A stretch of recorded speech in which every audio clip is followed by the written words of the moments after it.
পর ফিরে এলাম ডেডলাইন ঢাকায়। কথা হচ্ছিল দেশীয় যারা উদ্যোক্তা এবং যারা প্রস্তুতকারক সংস্থাগুলো তাদের একটু প্রায়োরিটি দেওয়া বা তাদের প্রোটেকশনের ব্যাপারে আপনার রেকমেন্ডেশন কি? আচ্ছা, আমার আসলে রেকমেন্ডেশন বলতে যেহেতু আমরা লোকাল ম্যানুফ্যাকচারিং বেসড এবং আমাদের টার্গেট থাকে লোকাল মার্কেটে হাইলাইট করা অ্যাজ ওয়েল অ্যাজ এক্সপোর্টকে প্রমোট করা। তো ওয়ার্ল্ড ওয়াইড আপনি একটা জিনিস দেখবেন যে সেই ব্র্যান্ডটা বেশি স্টাবলিশ যার লোকাল মার্কেটে একটা স্ট্রং বেসমেন্ট আছে, এটা কিন্তু ওয়ার্ল্ড ওয়াইড হয়। আপনার এটা কিন্তু শুরু হয়েছিল টয়োটা থেকে, অর্থাৎ আমার লোকাল বেসমেন্ট যদি স্ট্রং না হয় আমি কিন্তু ওয়ার্ল্ড ওয়াইড ভালো করতে পারবো না। কারণ বাইরে থেকে যখন একটা কোয়েরি আসবে যে এই ব্র্যান্ডটা এই দেশের অবস্থান কেমন, যখন শুনবে যে না এই দেশের অবস্থান ভালো না, তখন কিন্তু বায়ার কিন্তু আমাকে ট্রাস্ট করবে না। তো এখানে আমাদের ফার্স্ট প্রায়োরিটি হচ্ছে আমরা যেটা চাচ্ছিলাম বাণিজ্য মেলাতে স্পেশালি টপ 10 প্লট করা হোক, মানে যতদিন অস্থায়ী থাকবে আর কি। এই টপ 10-এর মধ্যে লোকাল টপ কোম্পানি কে আছেন বাংলাদেশে যারা হচ্ছে লোকাল একটা বিশাল কন্ট্রিবিউশন রাখছেন, এক্সপোর্টকে প্রমোট করতে চেষ্টা করছেন, ম্যানুফ্যাকচারিং কোম্পানি আর কি। এবং সেই সাথে আগে যেগুলো 100% ইম্পোর্ট ওরিয়েন্টেড ছিল সেটা বন্ধ হয়েছে। যেমন হচ্ছে আপনার আপ টু 2008 100% ইম্পোর্ট ওরিয়েন্টেড ছিল ইলেকট্রনিক্স সেক্টর, এখন কিন্তু 100% ইম্পোর্ট ওরিয়েন্টেড না। স্পেশালি যেমন ফ্রিজের ক্ষেত্রে কিন্তু অলমোস্ট 75 থেকে 80% লোকাল ডিমান্ড, এটা কিন্তু শুধু ওয়ালটনই এখন ফুলফিল করছে। এটার সাকসেস দেখে আরও কয়েকটা কোম্পানি কিন্তু ইতিমধ্যে মার্কেটে চলে আসছে, তারা ম্যানুফ্যাকচারিংয়ে আসছেন এবং তারাও কিন্তু চেষ্টা করছেন যে লোকাল মার্কেটে ভালো করা অ্যাজ ওয়েল অ্যাজ তাদের ফোকাস কিন্তু এক্সপোর্ট।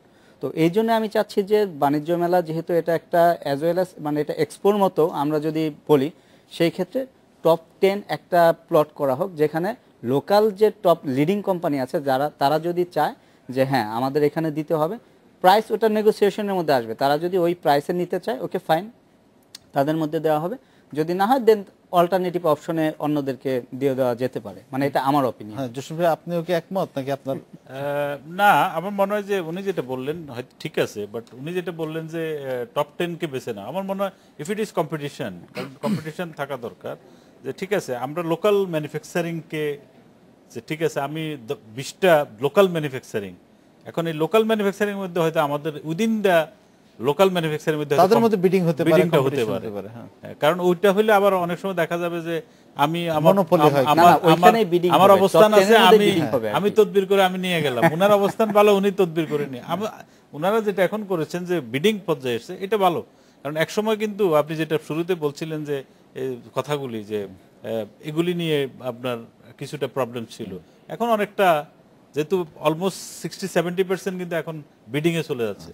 বিডিং এ চলে গেলে কিন্তু এখানে আর কারো কিছু করার থাকে না। কিন্তু ইপিবি ইচ্ছা করলো, আমাদের চেয়ারম্যান সাহেব ইচ্ছা করলে বা চেয়ারম্যান সাহেব ইচ্ছা করলে কাউকে ফেভার করতে পারে না। তার মানে এখন ইপিবির বিরুদ্ধে আপনাদের কোনো ওই ব্যাপারে কোনো অভিযোগ নাই? না, অফ কোর্স নাই। ব্যাপারটা অনেক ট্রান্সপারেন্ট হচ্ছে। ইপিবি তো আপনার আজকের বিপি 10 বছরের ইপিবি আর আজকের ইপিবি তো এক না। বাংলাদেশের 10 বছর আগের এক্সপোর্ট ছিল $7-8 বিলিয়ন, এখন $30 বিলিয়ন ওনারা হ্যান্ডেল করছেন। তো এই যে এত বড় চ্যালেঞ্জ, এই যে এক্সপোর্টের যে ভলিউম বেড়েছে, এটা আপনারা কিভাবে মোকাবেলা করছেন? আপনারা কি মনে করছেন যে এটার গ্রোথটা ঠিক আছে নাকি আরো বেশি হতে পারত? এটা আরো বেশি হতে পারে। আমরা সরকারের তরফ থেকে যেটা করছি সেটা আমরা ফ্যাসিলিটেট করার চেষ্টা করছি। মূলত তো ব্যবসায়ী যারা আছেন তারাই ব্যবসা করবেন, তবে যত ধরনের ফ্যাসিলিটি দেওয়া প্রয়োজন সরকার দিচ্ছেন, তার মাধ্যমেই তো ব্যবসার উন্নতি হবে। আমরা তো ক্যাশ ইনসেন্টিভ দিচ্ছি বিভিন্ন সেক্টর, আমাদের কাছে যখন আসে যে আমাদের ক্যাশ ইনসেন্টিভের প্রয়োজন, আমরা ইপিবির তরফ থেকে তাদেরকে প্রমোট করার চেষ্টা করি। আমরা পজিটিভ রিকমেন্ডেশন পাঠাই যে তারা পাক ক্যাশ ইনসেন্টিভ পেয়ে যদি তারা কম্পিটিটিভ হতে পারে তো আমাদের জন্য ভালো। কারণ আমরা আজকে $30 বিলিয়ন আমরা এক্সপোর্ট করছি, কিন্তু এটা তো $50 বিলিয়ন 3-4 বছরের মধ্যেই হতে পারে। কারণ ইউরোপীয় ইউনিয়নে আপনি দেখেন আমরা যে বেসিক গার্মেন্টস পাঠাচ্ছি তার 40% কিন্তু বাংলাদেশ থেকে আমরা পাঠাচ্ছি।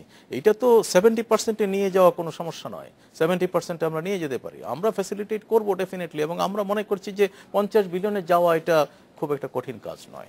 এই লোকাল ম্যানুফ্যাকচারারদের প্রোটেকশনের কথা বললেন দুজনই, আপনারা কি সেরকম কিছু চিন্তা করছেন তাদের জন্য কোনো? আমরা যেটা প্রায়োরিটি বা কিছু, আমরা প্রোটেকশন মানে লোকাল প্রায়োরিটি দেওয়া বা কোনো একটা, ডেফিনেটলি সেটা আমরা অবশ্যই দিতে পারি। কারণ হচ্ছে আমরা চেষ্টা করি যাতে লোকাল ম্যানুফ্যাকচারাররা এখানে আসেন, সেটা কিন্তু আমরা সবসময় চেষ্টা করি। ইভেন যদি স্টল আমরা ছোট ছোট যে সমস্ত স্টল দেই, সেখানেও যদি ম্যানুফ্যাকচারার আমরা পাই, তাদেরকে কিন্তু আমরা প্রায়োরিটি দিই। এছাড়া হচ্ছে যে কোম্পানি আমাদের কাছে আসুক না কেন, আমরা তাকে ইনসেন্টিভ দেওয়ার চেষ্টা করছি। ইন্টারন্যাশনাল ফেয়ারগুলোতে যারা আসছেন তাদেরকে আমরা পাঠানোর চেষ্টা করছি।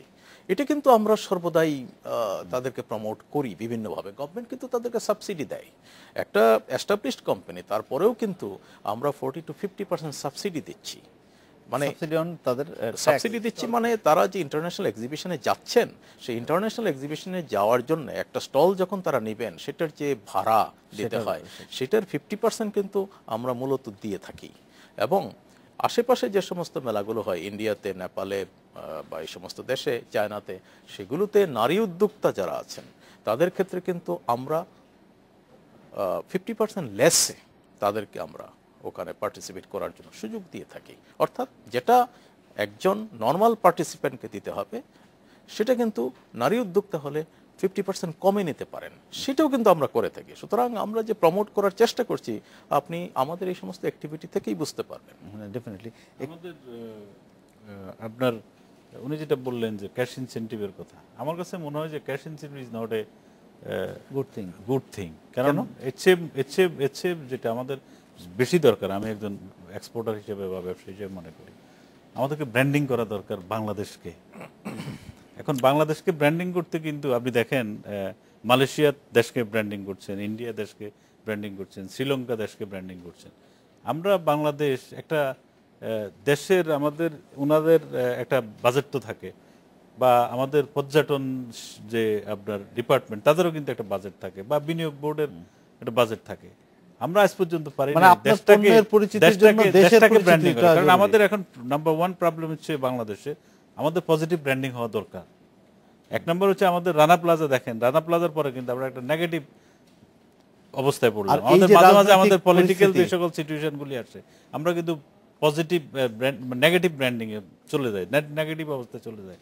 আমরা পজিটিভ ব্র্যান্ডিংটা আমাদের দরকার। কেন পজিটিভ ব্র্যান্ডিং দরকার, এটা যদি একটু ব্যাখ্যা করেন। কি আমাদের কারণ পর্যটনের প্রসার হলো, তাহলে আপনার পর্যটনের প্রসার হলো, অফকোর্স আমার ব্র্যান্ডিং, বাংলাদেশ ব্র্যান্ডিং মানে কি? দেখেন আজকে যে সিচুয়েশনটা অ্যাজ এ এক্সপোর্টার হিসেবে, আপনার আমাদের বড়দিনের ছুটিতে গেলেন এবং 31st করলেন, করে যারা তখন অফিসে ফিরলেন, আজকে আমার অর্ডারটা ফাইনালাইজ হবে সামারের জন্য, এসে দেখলো বাংলাদেশে পলিটিক্যাল প্রবলেম, সে তখন চিন্তা করলো বাংলাদেশে আমার পুরো অর্ডারটা কি দেবো, আমি 1 লক্ষ পিস দেওয়ার কথা, আমি কি দেওয়া উচিত হবে, আমি কি শিপমেন্টটা পাবো কিনা।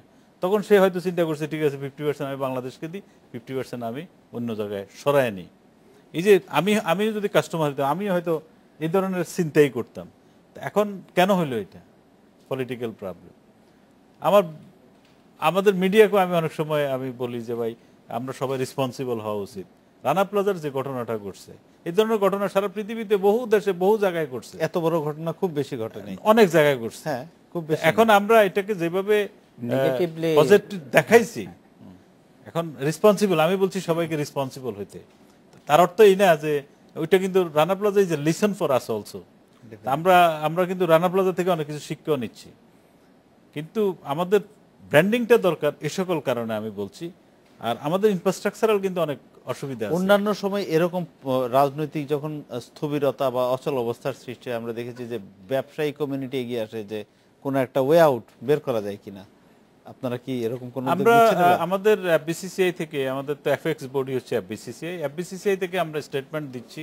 স্টেটমেন্ট আমরা তো এখন দোতালি করার তো সময় আসে না, আর আমরা বিভিন্ন সময় অনেক সময় অনেক কিছু দেখেছেন, বাট এখন আমরা মনে করি যে আমরা কেন পলিটিক্সে জড়ানোর অবস্থা হয় না। অবশ্যই আমাদের যখন দেওয়ালে পিঠ থাকবে, তখন বাংলাদেশের মানুষ কিন্তু সলিউশন বাইর করে নেয়। অবশ্যই আপনারা তো বাংলাদেশের বাইরে বিভিন্ন জায়গায় ব্যবসা প্রসার ঘটাচ্ছেন, বললেন যে ভারতে শুরু করেছেন, এর আগে নেপালে আপনাদের অপারেশন চলছে। এই যে বাংলাদেশকে ব্র্যান্ড হিসাবে তুলে ধরা, এটা কি ফিল করেছেন আপনারা? ওইসব তো অবশ্যই